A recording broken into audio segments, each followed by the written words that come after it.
Peter Freeman is the owner of Crunch Time Coaching, an online coaching company. His YouTube channel has over 9 million views and 37,000 subscribers. He's also the creator of Tennis Con, which is an online coaching summit and features the best online instructors in the world, like Essential Tennis, Fuzzy Yellow Balls, Gigi Fernandez, Rick Macy, Paul Anacone, and others.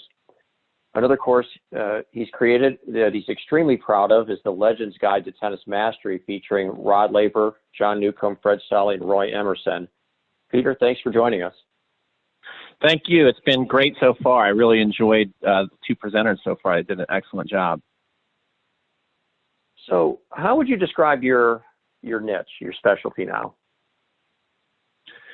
Well, it's online tennis instruction, and so, I've always been a very visual learner, and lots of people really like the idea of being able to watch a video, absorb what they've learned, and then put it into practice. So I make lots of videos on YouTube for free content, and then my goal is to then take the relationship another step by offering them something more for free. So if they watch the video on the serve, then I might have like a 3-part free training series on that specific topic. Let's say it was topspin serve or kick serve.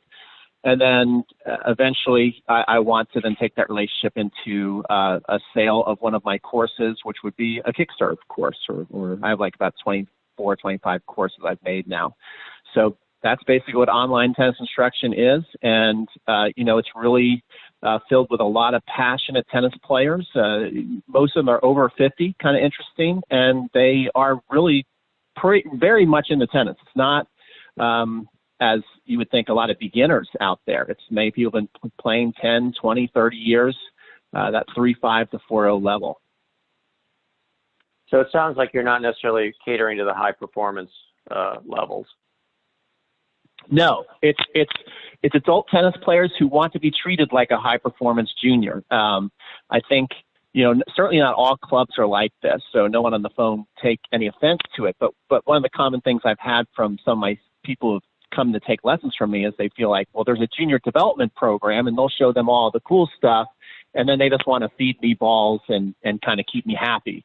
And a lot of my friends who I play with don't also want to either practice something new or something advanced. They either just want to kind of hit or, play a match. And so the people who go online, they want to learn how to do something new and different. Maybe they're tired of hitting a continental forehand. They want to switch over to an Eastern, semi-Western, and get a little more topspin on the forehand. So that's the kind of people that look for this stuff. I gather that you started in moving in this direction initially outside of tennis. Is that right? That is correct. I've been in tennis my whole life. I started teaching tennis in high school, college, out of college. And then when I was about 33 years old, I was director of tennis at Almond Valley Athletic Club in San Jose, California. And I think that year I was even the director of the club. So it was super exciting, but it was also super scary because I realized, the way my contract is right now and the way my body feels, it's like I'm kind of maxed out. I can't drag myself on the court to teach another hour. I can't really make another dollar. And so I kind of got scared out of tennis because I said, if I feel like this at 33, what am I going to feel like when I'm 50? So I got out of tennis. I got into actually the mortgage business, real estate and mortgages, and we started to get leads online. And I thought that was pretty interesting. I'm like, we're getting our leads sent to us online. It's kind of cool. And then I started to look up in my local area. It was a website called meetup.com, which is a really cool site. You can go anything you're interested in, whether it's tennis or going to the movies or eating or online businesses. So I looked up an internet meetup. So it was about how to learn how to market yourself online. And I remember at that meetup, the guy said, hey, if you have a passion that other people are passionate about, and you can kind of consider yourself an expert in that area, that is a great online business. So that's what kind of got the light bulb going. And then after the light bulb, what was your next step? Well, my next step was, I don't know if it was the right or wrong thing to do, but I started to kind of like experiment with this in my local market. I got a job in Douglasville, and I started to make a lot of videos about some of the classes that we were having, so that people can start to learn before they even came to the class.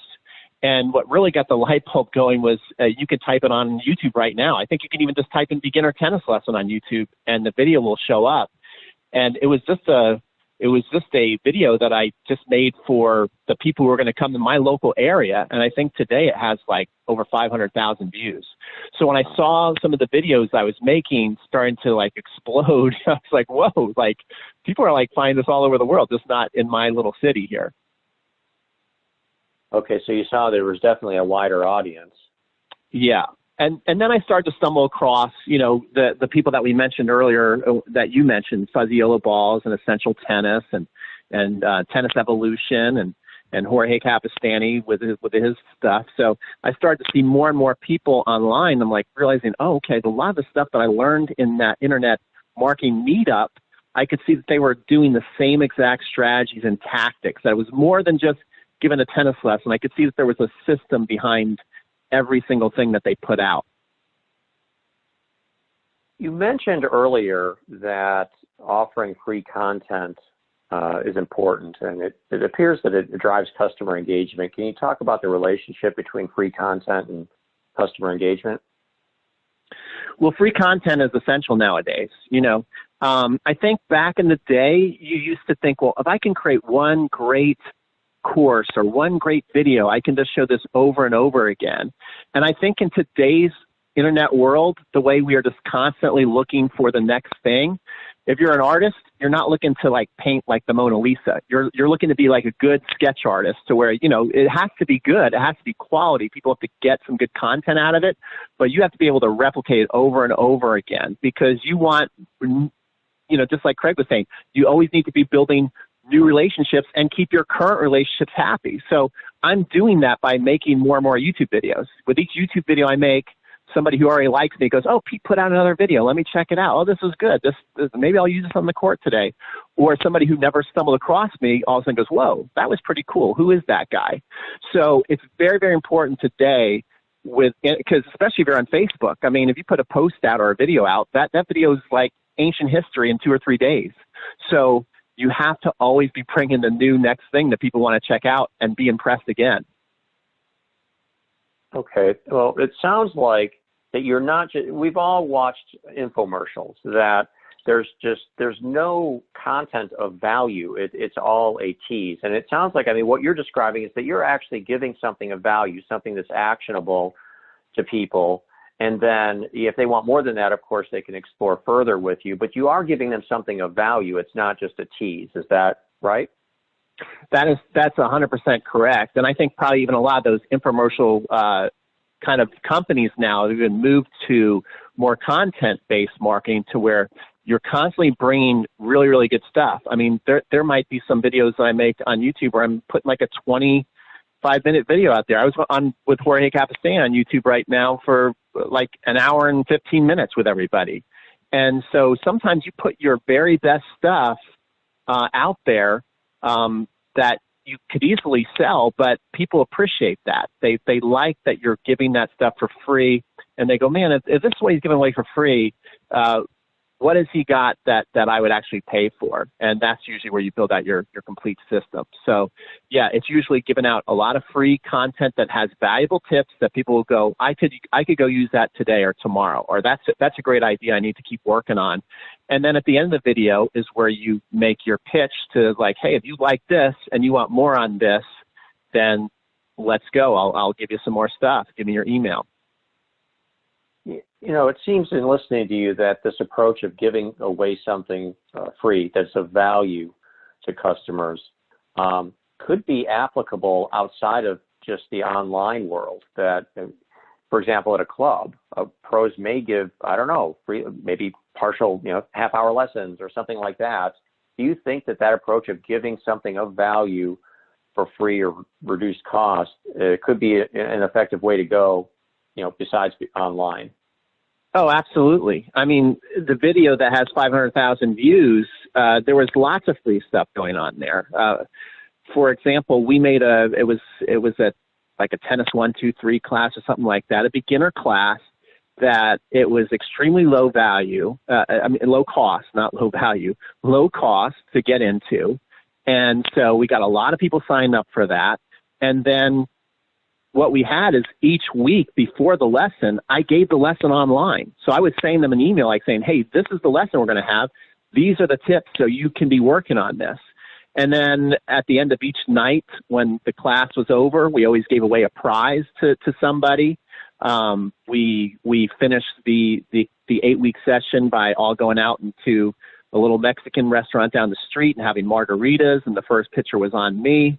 So it's always that concept of you've got to be giving a lot more than you're getting back. And then that getting back will come around, because many of those people, I can just picture people in my head right now that ended up just being so addicted to tennis. I remember this one woman who signed up for Tennis 123. One time her car got robbed, and she said, and she lost, I think they even stole her wallet. She says, well, that's okay. They didn't take my racket. Like, she literally cared about her racket more than her wallet. So, wow. So, that's where you'll get some of your most loyal customers is, even though they're paying a low dollar, if they're just blown away in the beginning and they love what you're doing and what the sport is bringing, then you have somebody who's a customer for life, and they'll pay more for private lessons and for more group lessons, and they'll tell more friends to come do it. So absolutely, 100%. Well, one of the challenges I guess that you have is figuring out what course to offer next. I mean, how does that work? Well, Craig mentioned this before, I think, or maybe it was our first Tom who said surveys. Surveys are huge. In the beginning, one of the things that I failed at online is I was guessing. I was guessing who was following me online. I thought, oh, these are probably beginners coming. So I made a course that was a complete beginner serve course, and so it didn't sell very well in the beginning the way I was marketing it. And then the more I learned, I was like, oh, these people are actually pretty good. They've been playing for a while. The 3-5, 4-0 players are super passionate about tennis. They could probably talk to you for hours about tennis. So once I realized that, then I started to ask them questions before I made my next course. And that's another thing too, is you're building that sense of community and that we're all doing it together. So I'd say, hey, I'm thinking about these 3 courses. Pick one. Then whatever got the most votes, I go, okay, you guys voted. This is the course we're going to pick. Hey, what's your biggest frustration on this one topic? Then they answer their biggest frustration. I'm like, okay, these are all your frustrations. Before I go make this course, what absolutely has to be in the course where you would actually want to buy it? And, so they're in every step of the way creating it with you and telling you exactly what they would want that they would actually pay for. So then when you make the course, and I've gotten some emails on this, they're like, it's like you're reading my mind, with the content of this video you just made, because it's like, this is my exact problem. So, yeah, definitely including people along the journey is super important. Well, okay, so if let's say I'm at a club and I've gotten maybe a little, I don't know, into a routine, let's say, with all of my clinics and everything, I would like to mix it up. It sounds like, one approach is to survey my members, see what it is that they want. But the way that you described it was interesting. I mean, it sounds like that you give options. I mean, it's not just a question of what do you want, ? And then people can just sort of riff onto whatever it is that comes to mind. But you actually present them with several options, a menu, and then they select from the menu. Is that the kind of an approach that you use? Yeah, exactly. It's kind of like when you're going to go out to dinner with your spouse, you're like, where do you want to go? Then it's like you both go, where do you want to go? Where do you want to go? And they're like, right. I don't know. But if you give them 3 options, they're like, well, I definitely don't want to go there. I'll go to that place. That place sounds good. So what you have to do, and what coaches certainly already know, is what are the problems that your students have? Knowing that the problems that your students have is very powerful. And then so because if you ask people what they want, a lot of times they don't know. But if you're able to point out, hey, these are 3 problems that I think you have, they're like, yeah, I do have that problem. You're exactly right, and I got that problem too. Okay, well, which problem do you want to work on first? I want to work on that because I keep double faulting every time I go out there and I'm frustrated. Okay, well, let's make a second serve course. Would you like that? Absolutely, let's do that. It's simple as that. That's fantastic. Now, if somebody wants to get started in this, they would like to do have some online content and so forth. I mean, how do you suggest that they begin? Well, number one is just get started. A lot of people just analysis by paralysis, make videos. The cool thing, especially in the beginning, it's good that a lot of, it's kind of like a terrible feeling, like if you put a video out and it's got like no views or 5 views. You're like, oh my gosh, no one loves me. I suck. I don't know what I'm doing. It's probably a good thing in the beginning because most likely your videos are not going to be as good as you want. You're not going to find your voice. So it's good to just get started and put stuff out there. And once you feel like you got momentum and that you're finding your voice, the next thing you got to do is you got to get yourself educated on how this whole online system works. Like right now, I think, because I started talking about online instruction and getting online like 10 years ago at USPTA conferences, and I don't think everybody was quite ready for it. But now you see so many people are putting out great content on Instagram and Facebook and some on YouTube. But what I can tell is that they're just in it for the likes, comments, and shares. And likes, comments, and shares don't pay the bills. So you have to start studying what is the whole system, what's the whole process behind online marketing. And it applies to every business. It works for every business. It's just not, the people that I've studied on how to grow an online tennis business, they don't have anything to do with tennis. So it works in every business, every niche, and you got to study the system. Otherwise, you've just created another very, very busy, time-consuming hobby. And once you get tired of getting all the likes, comments, and shares, and you're still broke, it can be very discouraging. Okay, so yeah, it definitely sounds like learning the system or systems that have been effective is a more efficient way to go. Do you have contact information you could share? Well, people can go to crunchtimecoaching.com always. They can go to YouTube and type in Peter Freeman Tennis. And if you wanted to email me, you could email me at crunchtimecoaching@gmail.com. Fantastic, Peter. Well, thank you very much.